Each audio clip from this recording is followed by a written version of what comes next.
the geometry of God, mathematics, consciousness, and the architecture of reality. Dedication. To every reader who has ever felt wonder rise in the chest at the sight of a night sky, and to the quiet part of the mind that recognizes without strain that order can be a form of reverence, love, peace, release. The most incomprehensible thing about the universe is that it is comprehensible. Albert Einstein, from Physics and Reality, 1936, as reprinted in Ideas and Opinions. Why levels matter. The fire in the nursery of stars, pillars of gas, and the law of collapse. Far from the light of cities, in regions of space where dust and hydrogen drift in vast cold clouds, something begins to happen.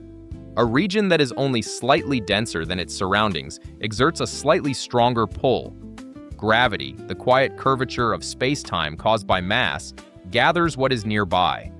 As one astrophysics text explains, a region that's slightly denser than its neighbors exerts a slightly greater gravitational pull, and so sucks in a slightly greater contingent of the surrounding particles.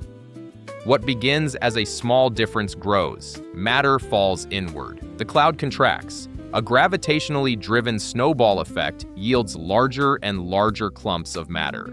This process is not chaotic in the way that word is often used. It is turbulent and complex, but it is not lawless. The collapse of a molecular cloud into a protostar can be described by equations that balance gravity, pressure, temperature, and angular momentum.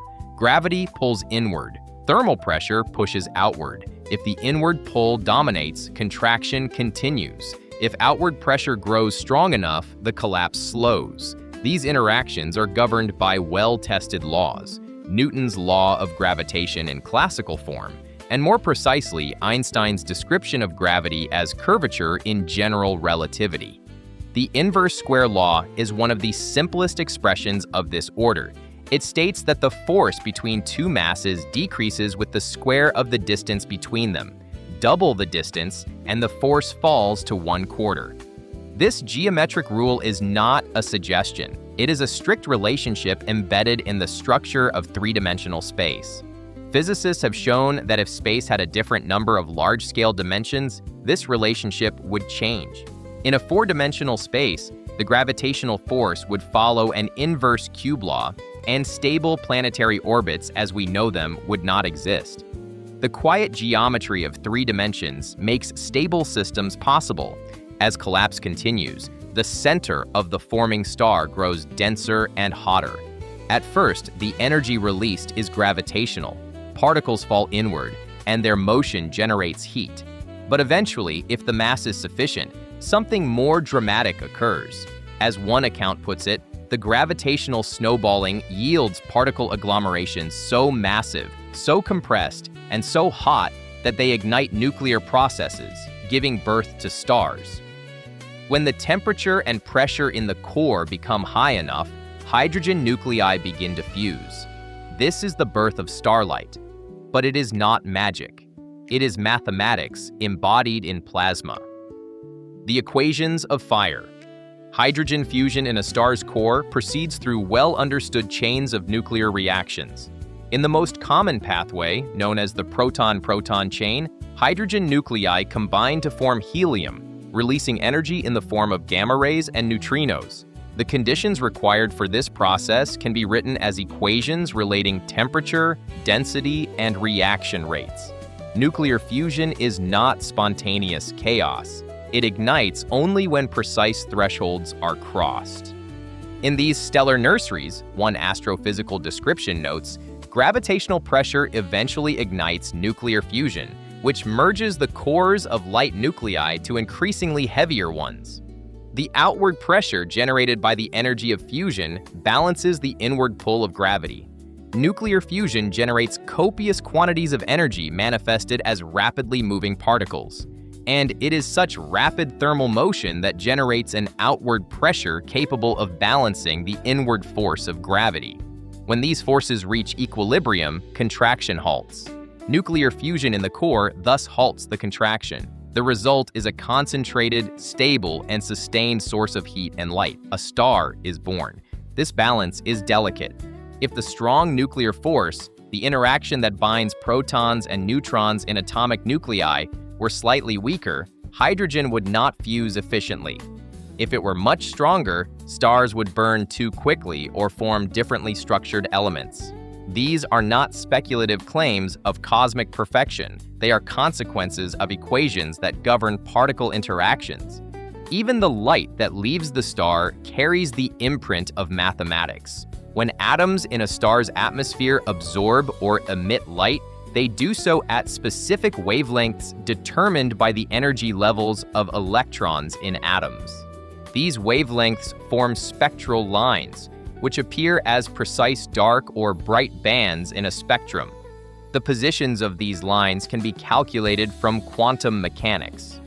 Maxwell's equations, which describe how electric and magnetic fields interact, govern the behavior of light itself. As physicists have observed, all the light in our universe corresponds to 6 numbers at each point in spacetime, referring to the components of electric and magnetic fields. These numbers obey the mathematical relations that we know as Maxwell's equations, which unify the behavior of electric fields, magnetic fields, and light. This is what it means for the universe to be lawful. Not that it is predictable in every detail, but that its behavior can be expressed in consistent relationships. The same equations that describe light in a laboratory describe light that has traveled across billions of years.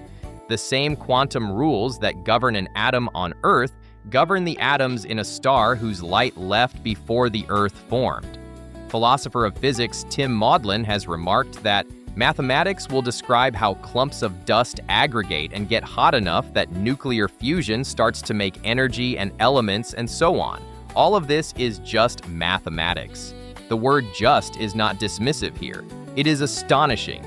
Swirling gas becomes fire because equations hold. Light from the beginning. Beyond individual stars, the lawfulness extends across the observable universe. There is a faint radiation that fills all of space, known as the cosmic microwave background. It is the afterglow of an early hot phase of the universe. Its mean temperature is about 2.7 Kelvin, just above absolute zero. Yet even this ancient light is not uniform in a featureless way. It contains tiny fluctuations in temperature, measured to astonishing precision. These fluctuations are not random noise. They correspond to slight variations in density in the early universe.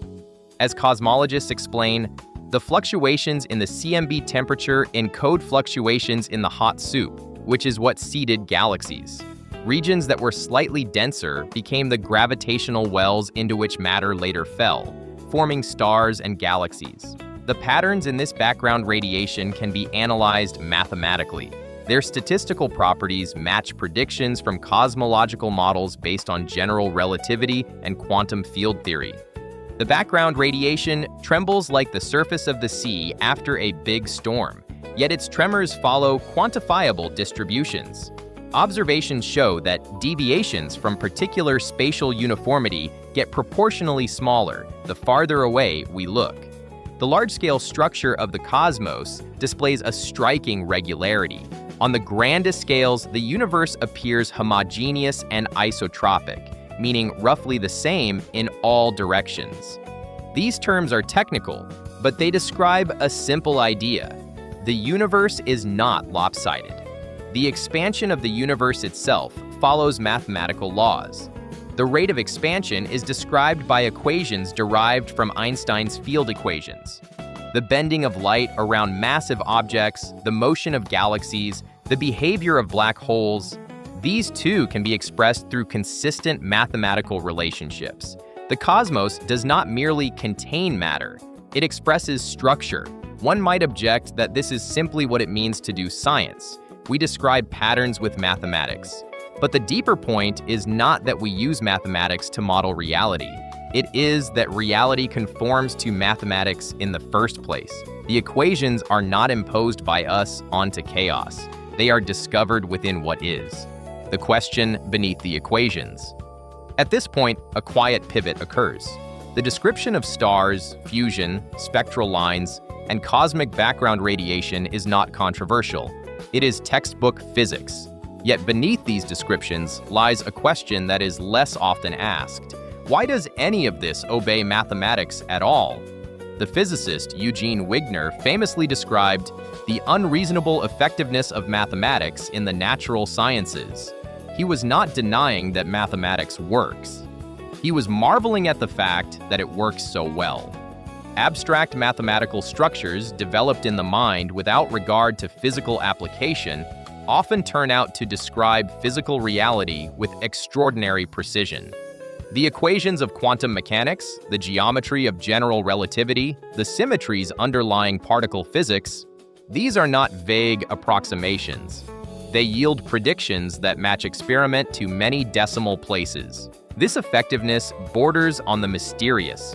Why should symbols on paper, arranged according to rules of logic, correspond to the behavior of stars and atoms? Why should relationships discovered through pure thought map onto the structure of matter? As Wigner asked, is mathematics just a tool for describing the world, or does it reveal something deeper about the world's nature?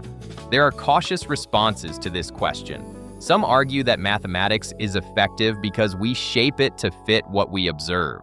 We refine our equations until they match data. Others suggest that only a small subset of mathematical structures corresponds to physical reality, and we naturally focus on those. There is no need, they say, to invoke anything metaphysical. These objections deserve respect.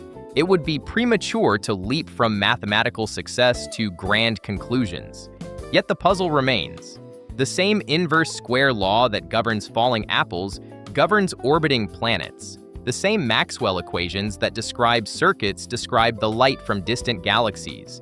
The same quantum rules that structure atoms structure the fusion in stars. Stephen Hawking once framed the mystery in vivid terms.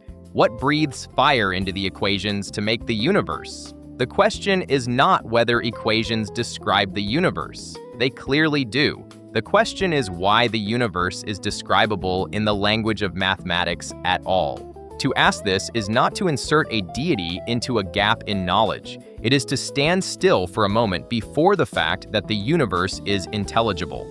Matter behaves in consistent, structured ways. Light follows rules. Gravity curves space according to precise relations. Nuclear fusion ignites at calculable thresholds. The background radiation carries patterns that can be written as equations. The birth of stars is not a chaotic accident, but a precisely choreographed process, governed by mathematical laws. Dust gathers, pressure rises, fusion ignites, light travels, spectral lines encode information. The universe unfolds according to relationships that can be expressed with symbols and numbers. This does not prove anything about divinity. It does not settle debates about consciousness or meaning. It simply establishes a fact that is easy to overlook. The cosmos makes sense. That simple statement contains a quiet astonishment. It might have been otherwise. The universe could have been chaotic in a deeper way, resistant to abstraction, opaque to prediction. Instead, it yields to equations. It offers itself to understanding. In the glow of a newborn star, balanced between gravity and fire, there is no visible trace of the mathematics that sustains it. Yet without that mathematics, there would be no star at all. The laws are invisible, but they are not optional. They are the architecture within which fire becomes light. And so the question remains, steady and unforced.